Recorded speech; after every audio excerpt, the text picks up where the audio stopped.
Στο σημερινό βίντεο θα κάνουμε μια εισαγωγή στις εντολές ροής if, else if, else στις C++,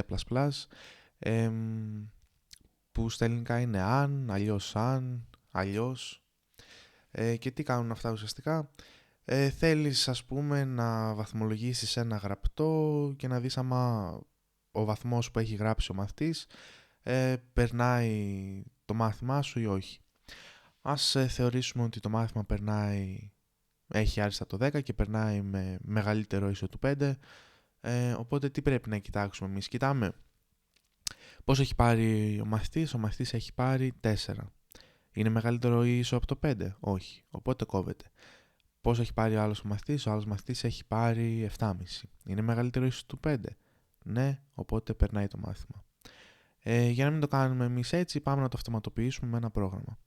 Λοιπόν, έχουμε γράψει τα κλασικά, βλέπουμε εδώ πέρα include IOStream using namespace std, την κύρια συνάρτηση με το return 0 και εδώ μέσα θα γράψουμε την συνάρτηση, αυτό που θέλουμε να εκτελούμε. Λοιπόν, θέλουμε να πληκτρολογεί τον βαθμό του, ας το γυρίσω στα αγγλικά, ωραία, double, οπότε θέλουμε, γιατί ο βαθμός μπορεί να είναι 7,5, δεν είναι απαραίτητα 7,89, μπορεί να είναι 7,86. Λοιπόν, οπότε double και θα το έχουμε ως βαθμό, ας το γράψω mark. Προχωράμε εδώ πέρα και ζητάμε από τον χρήστη, θα κάνουμε μια εντολή σε out για να καταλαβαίνει τι γράφει, που θα του λέει γράψε τον βαθμό σου, ερωτηματικό ελληνικό, σε in, και αυτός θα βάζει τον βαθμό του που είναι το mark, που είναι double. Και τώρα τι θέλουμε να κάνουμε? Άμα το τρέξουμε βλέπουμε ότι το πρόγραμμα μας λέει, κάνει compiling, γράψε το βαθμό σου, έχω γράψει 7,5, πατάω enter και το πρόγραμμα τελειώνει γιατί δεν έχουμε γράψει κάτι άλλο πέρα από την εισαγωγή του βαθμού. Θέλουμε να κάνουμε έναν έλεγχο άμα είναι μεγαλύτερο ή όχι του 5.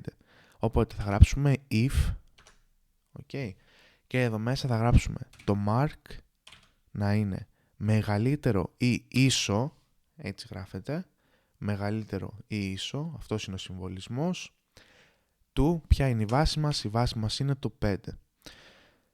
Ανοίγουμε τις αγγείλες και εδώ μέσα βλέπουμε ότι έχει κάνει ανοιχτή αγγείλη, κλειστή αγγείλη.